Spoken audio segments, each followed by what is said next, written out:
It is now time for Senior Talk with Rex Brandstatter. This is brought to you by the Solon American Legion and Senior Benefits. What do you think about that, Rex? Well, easy for him to say, I guess.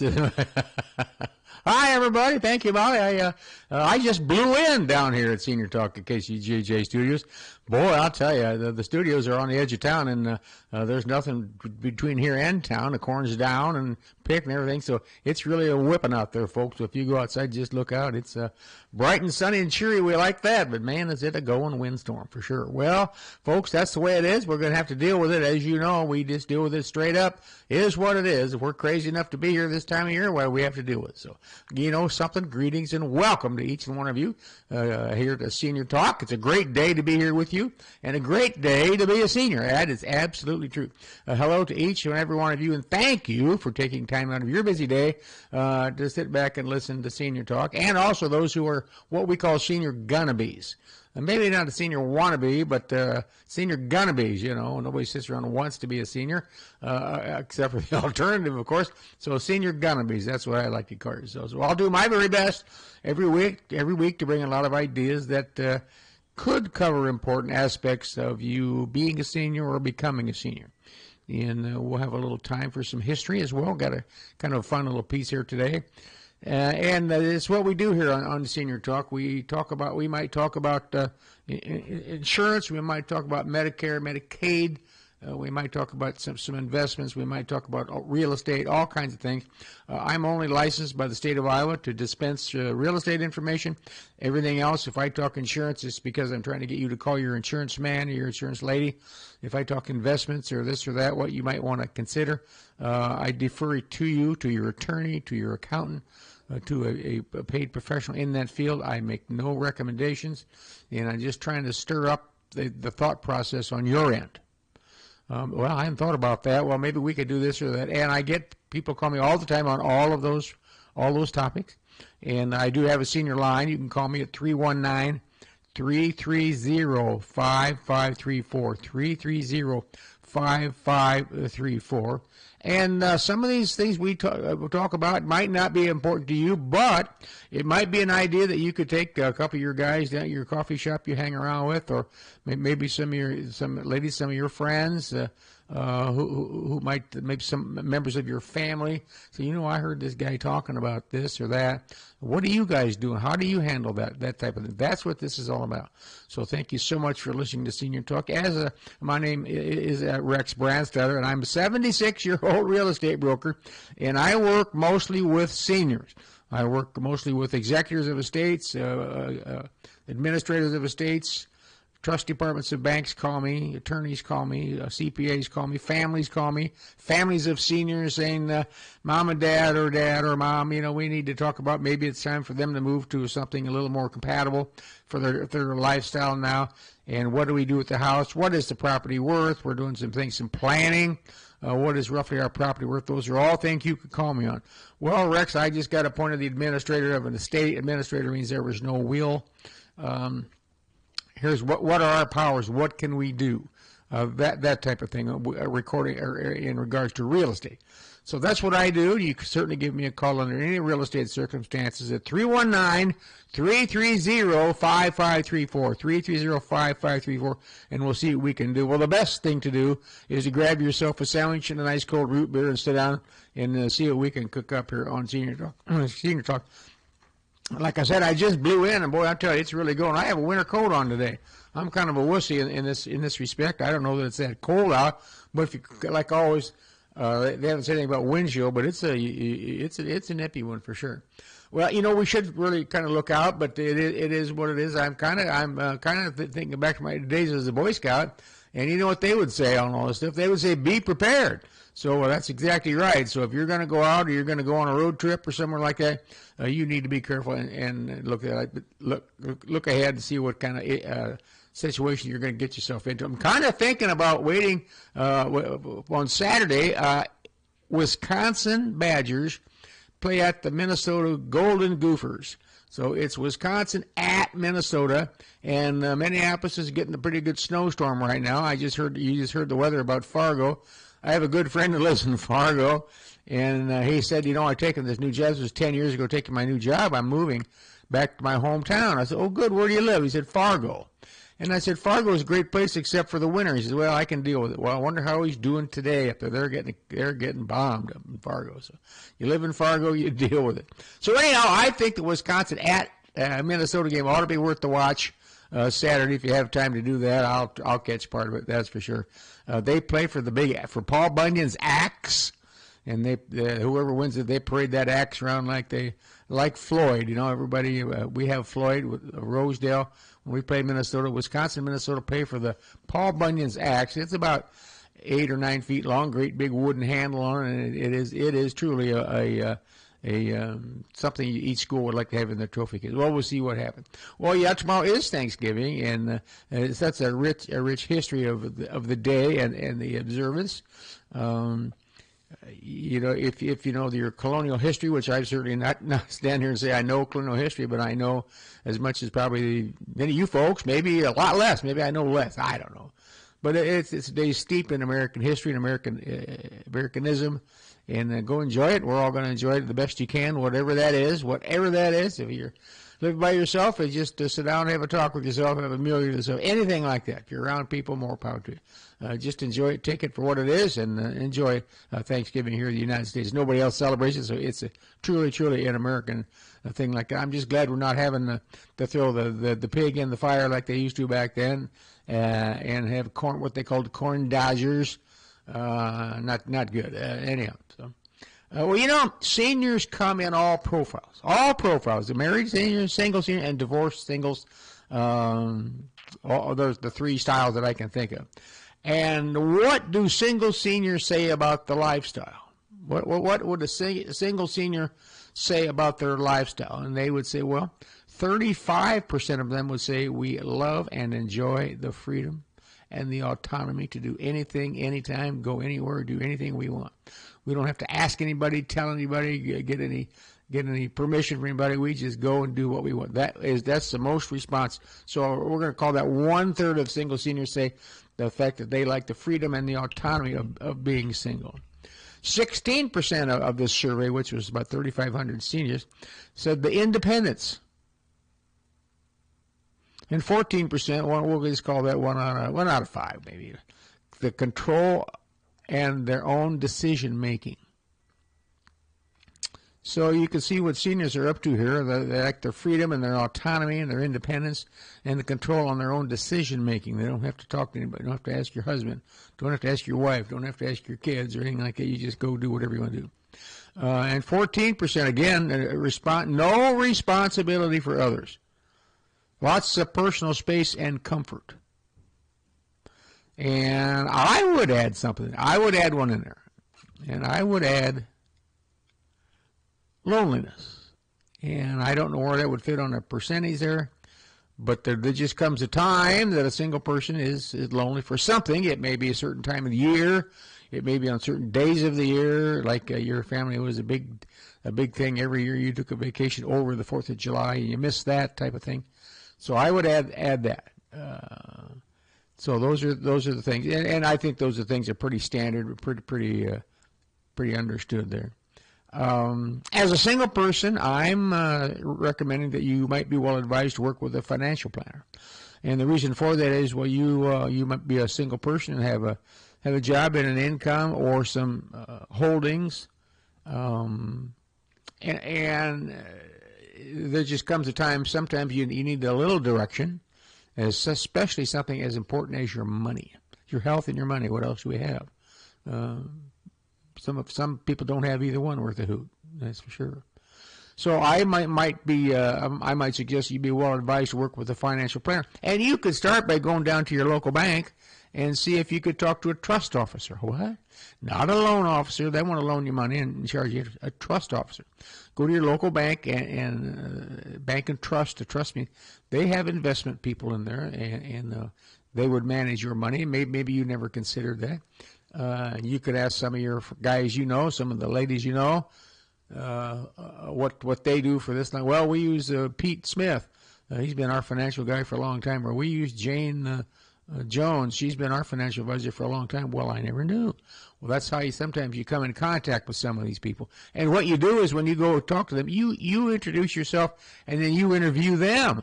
What can they do for you? What can they do for you? Because it's your money, and that's what I think you might consider. All right. If you're single and you think, well, I don't really know. I've got all these things I can do, the freedom and the independence, but I don't know what else I'm really going to do. Well, maybe you should work longer.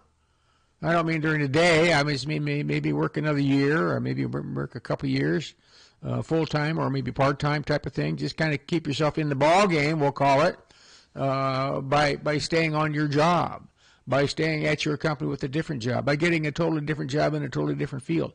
You still have your freedom and your autonomy and your control. You just have a part-time job, for sure. I also would recommend that you have a long-term care policy or a plan, at a minimum, a plan. And when you sit down, let's say the typical man and wife listening today, or one of you maybe, you should have a long-term care plan. I don't know your policy, that's up to you, but a plan. We've talked about this. If one of us needs care, well, here's what we're going to do. We're going to move over there. We're going to sell the house, and we're going to move to southern Arizona, and we're going to live close to our our adult kids who are down there. That's our plan. Blah, blah. Whatever the plan is, you know what the secret to it is? Sitting down amongst yourself right here and talk about it. Talk about it. Figure something out. Talk to your family. We're kind of getting up there, and we don't need this great big house and this big, huge yard. Here's what we're thinking. Here's what we think we're going to do. And if you want to invite the kids to weigh in on it, let me give you a word of caution about the kids weighing in on it. The kids are going to think, well, if they sell the big house, they won't have anything to sell that we can inherit. There's the selfish side of your kids. But I have to tell you that's kind of the way here in this country that we're born and raised. Someday, and that comes from both sides, the adults, well, I want to leave something to my kids. Leave the farm to my kids. I get it. Leave this house to my kids. I get it.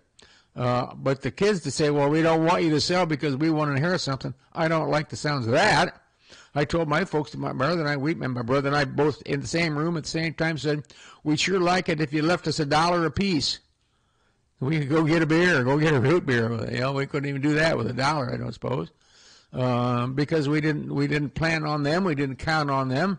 But there are people who do, and so that's something you could think about. You might work get a financial planner, might work longer years. You might get yourself a long-term care policy or plan, because if something happens to you and you're a single person living by yourself, at least you have the policy where somebody could get you to the place for your care. Aha. And choose a place to live that is good for you and enjoy it. Well, I've got this house, and all I get done is when I do come home from work, of which I'm going to retire from, is work in the yard, and I really enjoy the garden. But something, I've had a lot of people tell me they love the garden, but it's so much work. Now they're saying, I love my garden. Or I've had people say, the lady who sits behind this football game, she's a retired school teacher from Grinnell, and she loves her garden. She says, in the winter, all I do is plant my garden. In the summer, all I do is work in it. Loves her garden, and she's in her low 80s. So the gardening is a big, big deal, and certainly well suited for some people. And the other thing you might want to do is keep in touch with people. Just because you live alone and maybe you don't have organized things you do, or maybe you go bowling once a week, but keep in touch with people. It would be hard to be 100% lone stranger. I think that'd be a hard go. And maybe the last thing in this conversation would be make sure that you sit down and say, I am single, and I do have a house, and I got a car, and I've got $3 or more in the bank. What's going to happen if I bite the dust? What's going to happen to all that stuff? Well, you can fix that. You can fix that today. You can fix that next week. Go sit down with an attorney and draw up a will. That's just that easy. Put down what you really want to do. I don't have any family. I'd like to leave this to the church. I'd like to leave this and give it to the 4-H here in John. Whatever. It makes no difference what you do, but you have a plan that you thunk up, and you put it together while you're of your faculties. That's all this is about. Sounds pretty easy. It actually is pretty easy. Totally is. All right. I want you to know that there are some tax changes that will be good for seniors. I advise you to work with your tax people. There are going to be some new deductions if you buy a car and get a car loan. There's going to be some new and additional deductions on car loan interest. Certain parts of our earnings will be tax-free. There are changes in the making and deductions for charitable contributions and more. Do your tax homework. It is your money. It is your money for sure. We get the standard deduction.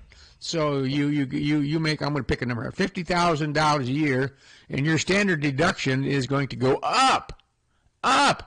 So even if you don't give one penny to any group, skinflint, you don't give one penny to one group, you're still going to get to have a standard deduction, which is going to go up. And it comes in two phases. There's a single person filing singly, and there's a married couple filing jointly. And there's a difference. A single person, off the top of my head, is $25,000, and a married couple filing jointly, I think, is $27,500 or $28,000. So if you make $50,000, and there's you and Mr. and Mrs. Smith, your first $28,000, they're not going to tax you on. So that takes you down to what's that? Takes you down to $22,000. You're going to get taxed on. Wow, not bad. Now, in lieu of that, you don't really get to itemize. So if you itemize, you give all kinds of stuff, money away and things like that.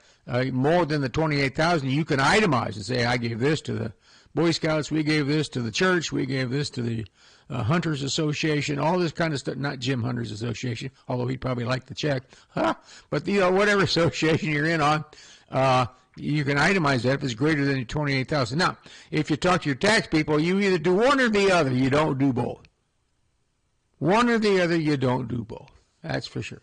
So, see, there's lots of things coming down the pike, and unless you ask, you won't know. And if you're so brazen enough to do your own taxes, more power to you, keep up to date on the changes.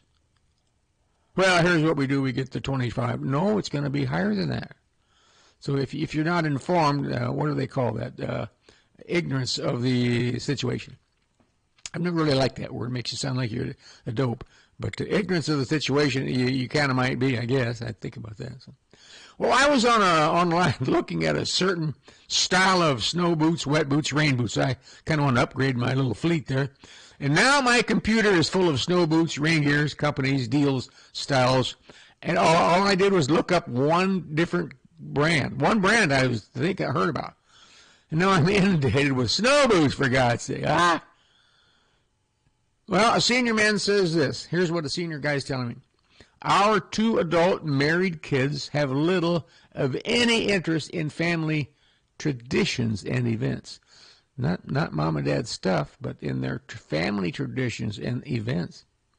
We can't make them attend or take part, but we just don't get it. So let's read some things into this. A senior man says our 2 adult married kids have little, if any, interest in family traditions. That could be, let's think about some things. Having a Thanksgiving at your house. I'm just here blowing here now, folks. Having Thanksgiving at their house. Coming to Grandma and Grandpa's or Mom and Dad for Thanksgiving. We've always done it. Since 1955, we've hosted Thanksgiving, but now your son doesn't want to do that. They want to do something else. Well, they can do that. They can change their mind. It might not suit you, the senior, but it's your kids. They have the ability to make their own mind up, for sure. Or they don't even want to take part of the tradition. Maybe you at your home you always celebrate Christmas, New Year's Eve, on Christmas Eve, probably that too, on Christmas Eve, and they don't want to celebrate it until Christmas morning. Well, in our family here at the Smith Phone, we always do it Christmas Eve, then we always go to dinner at Grandma and Grandpa's on Christmas Day. Well, we don't want to do that anymore, your kids could say. So be it. Things change. Times change. People change. Important things change. Values change. They're not dislodging the values, I don't believe. They're dislodging the values on how they want to take part or not take part in it, for sure. A senior lady mentions that, quote, this, I decided that I needed a new dentist. After all these years, my dentist retired. He sent my files to the new lady, and I'm happy. Well, that's a good story. This happens all the time. Her dentist said she decided she needed a new dentist. She decided needed a new dentist because her dentist retired. Well, let's see now. In the last 5 or 6 years, my accountant retired. My dentist retired. My banker retired. My doctor retired. It is what it is. So how do you replace them? Number one, you go get a younger person. You go get a younger lady, younger guy in that same profession. And you hope you outlast them. That's the secret to it. That's what people do. That's what's going on. Absolutely. Well, I laid out a big challenge last week, and I made a promise to you last week. If you listened, I promised to get a shingle shot, and I said on the air that next week when you listen to Senior Talk, I, Rex Brandstatter, being of half a full mind and things like that, would have a shingle shot. Well, the answer is to your question, did you get a shingle shot? The answer is yes. I did get a shingle shot. I got a nice email from Bill, my friend Bill. He said, heard it on the radio. He says, I just went down, he says, I'm on my way as we speak to get a shingle shot. So he got one, and I said, well, yeah, I'm going to get one. So I went yesterday to the Hy-Vee in Lantern Park, Hy-Vee in Corville, and the young lady gave me a shingle shot. And I chose my left arm. My right arm is my predominant arm, but I've heard people say that your arm gets sore. Well, I didn't want to have my right arm, which is I turn the key to the car on and shift gears and right. I didn't want to have that arm sore, but I didn't know if I was going to get sore or not. So I had the shot, stage one. It's a two-shot series, by the way, folks, and you have to wait at least 2 months between the shots. Okay, so I got number one yesterday, and I got to wait till middle of February, something like that. April, blah blah blah, December, January, middle of February, I'll go back down and get my next shot. And the answer, I didn't even, the girl made just kaboom. I was done. She was done. And yes, my arm has been sore. Not going to lie, my arm is sore. Since mid-morning this morning, it's starting to feel better. Nothing I couldn't handle, being big, rough, tough, soggy cream puff guy that I am. I've had worse, for God's sake. Sports had worse than that. So I'm proud of myself that I succumbed to shingles because I don't want shingles. Now, you can have a shingle shot and get shingles. There's no question about that, but it's a precursor. My doctor advised that I get it, so I listened to it. All right. So that's it. So I now have shingle shot number one under my belt, and I'm going to call my friend Bill or give him an email, see how he's doing, see how he came out for sure. So, good for Bill and I would say. 5 senior challenges. Here are 5 senior challenges. Number 1, driving at night. Now, I went through that, and I came out the other side with a victorious. 5 senior challenges, usually caused by what? You did fine all your life driving at night. You drove your family here or there, blah, blah, blah, at night. But now as a senior, you don't want to do it as much. Why? Because you can't see, because, folks, it's cataracts. In my opinion, I'm not an eye doctor, but that's what happens. The cornea, all that stuff, it glazes over and gets hardened. It doesn't adapt and change to the bright lights coming at you. And these new bright lights of some of these cars, you can't even see. Terrible. So after I had cataract surgery, man, I'll tell you, I'm a new man driving at night. I'll drive at night now for sure. Number 2, leaving the house at night. When the sun goes down, about 4:30, 5 o'clock, that's it. I'm going to go home and cash in my chips for the day. Well, that happens a lot because a lot of us are, I don't know the official term, I forget about, tuned to the sun. When it's dark, forget it, going in my hole. Leaving the house at night. Not only you don't want to drive at night, you want to leave the house at night, number 2. Number 3, driving in the winter. Well, God, I don't want to drive in the winter. I don't want to be living in Fargo and drive in the winter right now. We'll get our share. It sounds like we're going to have something over the weekend. I don't know what. But whatever it is, we're going to do it. Well, as seniors, you might not want to drive in the winter. You don't want to leave the house in the winter, even during the day. No, I'm not even going to go out there. Look at that wind blowing, blah, blah. I'm not going to. And a lot of us people, my mother, here's one that my mother fit into. My brother and I were having problems because we see some scratches on my mom's car, and we just knew she wasn't doing good driving. We didn't think. So we came up with a plan. We were going to go to her and say, we don't want you to drive anymore. So here's what we did. We took the wussy way out first. We went to her. We didn't have guts enough to tell her she couldn't drive anymore. We said, you can't drive. You can't leave Corville. We subjected her to driving in Corville. You could go to Hy-Vee and areas like that. Go to the mall if you want. Come down to Rex's office. Go to Rex's house. My brother lives in Cedar Rapids. He'll come and get you. I'll take you up there. You can't leave town. Well, that went good, and then one day we noticed, so we both had stories other people said, your mom's not driving too good. So we went out to see her, and we led the big plan. Oh, God, you tell her. No, you tell her. No, Rex, you're the oldest. You tell her. Oh, all right. That's what that came down. So we went out there, and I said, we want to talk about your driving. And she opened up her purse, and she put the keys on the table, and she said, I'm done driving. I don't want to drive. She said, it's a big responsibility, and I don't want it anymore. And I'll tell you something, we both stood up and looked at each other and shook each other's hand and said, good for you. You made the decision. You not only made the decision, you made the right decision. Yes, we know we'll be taxi cab service, Uber Rex and Uber, my brother, Uber Rocks, Rex and Rocks, that's us. That's what happened, and that's what worked good. She was relieved to know that she didn't have to drive anymore. Now my wife took her to hair appointments and things like that, but it's my mom, so we would do anything anywhere for that. So that's the story. So that's what happened. Now, in a lot of families, it doesn't quite work that way. Doesn't work that way at all. They say, oh, my God, over my dead body, you know. All right. A couple things here. I want to take you on a trip. First of all, I want to give you one last story here before we go on a little route here. I was invited last week to tour the Iowa River Powerhouse, the old restaurant in Coralville. There were about 10 of us down there, and the new owner and the developer and the architects were there. It was pretty cool. We got a sneak peek. Currently, there's nothing inside. You go inside, there's an absolute naked warehouse inside, like it formerly was. Okay, that used to be the overhead dam was there, right there, and it was the water drove the turbines that created electricity. And Iowa City got electricity in 1904, and Coralville got it in 1909.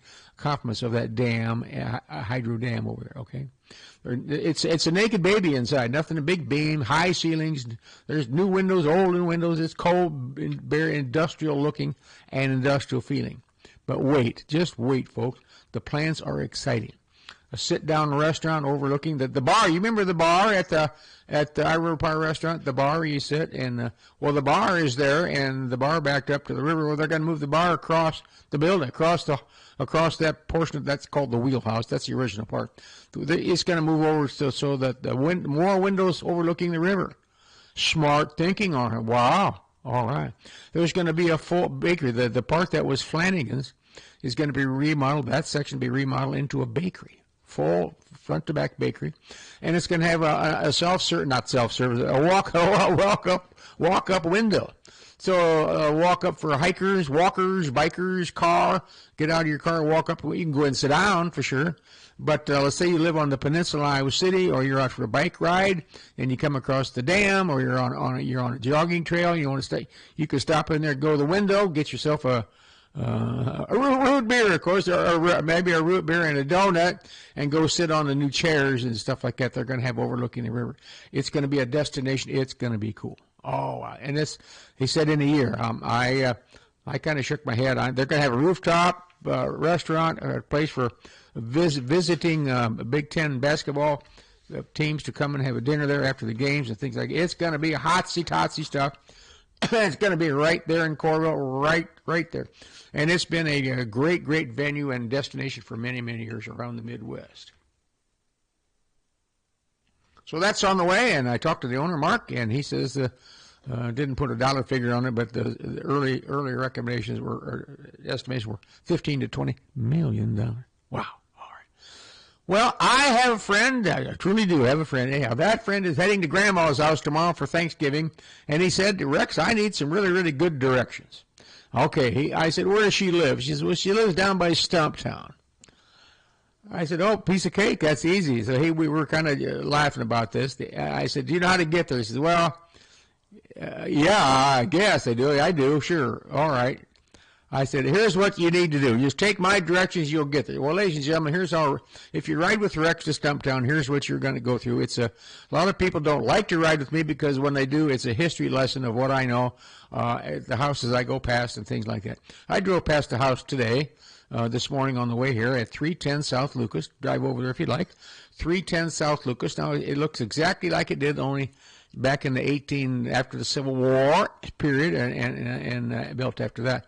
But in the 1880s, not exactly because things have changed, the people who lived there, the last name was Hoxie, Hoxie, and she designed and made. She was a sculptress, and she made the sculpture of Governor Kirkwood that is in the big hall in Washington, D.C. And she also made one of Abraham Lincoln. It's beautiful, absolutely, and it's at Lincoln's memorial in D.C. That's where they lived, 310 South Gilbert, all that history. I love it. So I said, well, you leave from Iowa City, you go on Gilbert Street. He said, Gilbert who? And I said, John Gilbert, one of the very first settlers here, and he built a one-room cabin / trading post at the new settlement called Napoleon. So as you go south on Gilbert Street, now you know it's named after John Gilbert, who was a big friend of Chief Poweshiek down here on the south side of Iowa City, of course. You're on Gilbert Street. And you go across the tree, you go south of Hills Bank, you go across the railroad tracks down there, and the girls' softball diamonds are down there. That's Napoleon. Well, that's where he built his log cabin, his fur trading post, and then he built onto it, so it was a two-room type of thing. And then across the road there is the big McAllister farmhouse up on the hill. That came a little bit later, but not much. That is a really, really old. So now we're southbound on Gilbert Street, and, you know, if you think 1830s and 1840s, and later on it was called the Sand Road. So we locals called Gilbert Street the Sand Road. So if someone says go down the Sand Road, they're talking about Gilbert Street. You just, oh, okay. It's called the Sand Road. But there's sand down there. Honest to God, a lot of that is at river bottom, and there's a lot of sand, and there's sand pits right there. So here we go. So you come a little bit farther south past the old, past the golf course on your left and past farm ground on your right, and then you come to Napoleon Avenue. You turn to the left, you come right over here to the beautiful KCJJ Studios and the Iowa City Soccer Park. That's Napoleon, named after the settlement up there that John Gilbert. John Gilbert had this brainstorm. He wanted that to be declared the capital of Iowa. That was his plan, because, you know, they're going to try to find the capital of Iowa because Governor Lucas was here, and he was in charge by the United States government to come out here and find a territorial capital for the state of Iowa. It started down in Cape Cocker, Burlington, came up here to Iowa City, it was going to be, and he wanted it to be in Napoleon down there. Well, John C. Swan and a guy, I'm going to tell you his name is John Morford, and John Ralston, some other people had different ideas, and they found where they drove a stake in the ground where the old capital is right now. So here we go. We're still going down to here. See how you're never going to get there if you ride with Rex. You look for the big old red brick farmhouse over there, and then Napoleon. You're on your way on the Sand Road. You go south past Napoleon, and then you get down to past the soccer field, and you have to go through Morfordsville. M-O-R-F-O-R-D, Morfordsville. Morfordsville. Who? What? What's a Morfordsville? Where is Morfordsville?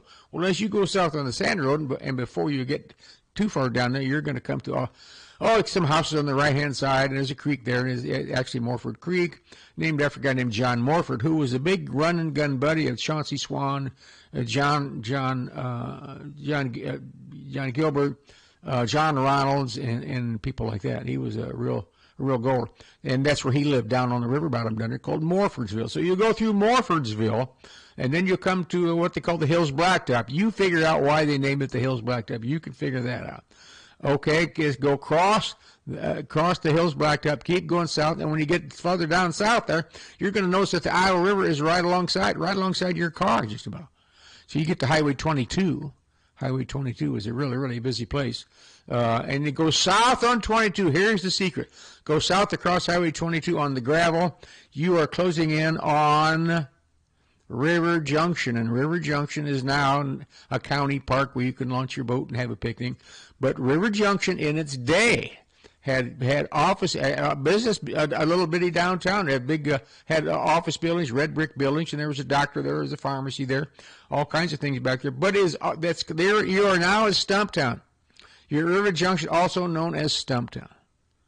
But see the history, rather than just driving down there, wasn't that much more fun? Well, my wife would roll her eyes when I do this. Look at that one over there. Do you know who would live there in 1941, Michael? No, and I don't care. Well, that's what she has to put up with me, but that's the way I do it. So anyhow, the Stumptown. Why is it called Stumptown? Well, we have a lot of stumps, Rex. Answered my own press. Well, because the stump puller is manufactured by Zimmerman Steel of Lone Tree, a keyword Lone Tree, and later Bettendorf. This is where they did a lot of their work down along the river bottom. And the stump puller was it was world renowned. Everybody had to have a Zimmerman stump puller from Lone Tree, Iowa, but they just pulled most of their stumps around here over by Stump area in River Junction. They started calling it Stumptown. And it's used by pulley system and horses and a big rope. And here's a picture. I've got a picture in the early 1900s of these guys. The horse goes round and round like the little Shetland ponies at the county fair, and they got a winch over there and a pulley system. A couple horses in this picture, and it'll pull a stump right out of the ground. And the stump, these guys are all sitting on the roots. That stump, the roots of the thing are 10 or 12 feet high. So that's the story. You made it to Stumptown. Just that easy. And you're sorry you asked on how to get to Stumptown. I just told my friend he's sorry he asked how to get to Stumptown because he knew all along that I made him suffer through my historical route to Stumptown. Well, the greatest secret in life is what? It is how we never know how long we're going to be here. That's the greatest secret in life. I mean, here, living with full faculties is being here, and living with no full faculty, not your full faculty, is not. So knowing that fact, it's so very important that we do what? That we do all we can while we can. And whatever that is, if you walk, if you hike, if you bike, you have a kayak, if you go on road trips, if you go to movies, whatever you do it while you can.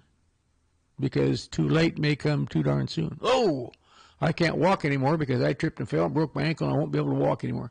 So too late may come too soon. All right? Well, with this weather coming up, I want you to watch your step because as seniors, we can very easily slip and fall, more so than the younger people. So do your very best, okay? And if you need to talk to me or would like to talk to me or want to talk to me, call me on my cell phone, 330-5534. And that's what we're going to do. So thank you to each and every one of you, all your veterans, and all you seniors listening today. I give you my pledge that I'll hope to be back because you never know, do we? Next Wednesday, we'll talk Senior Talk. So thanks for listening. We'll see you next time. So long. Rick here loves rocking the guitar. Dude, check it out!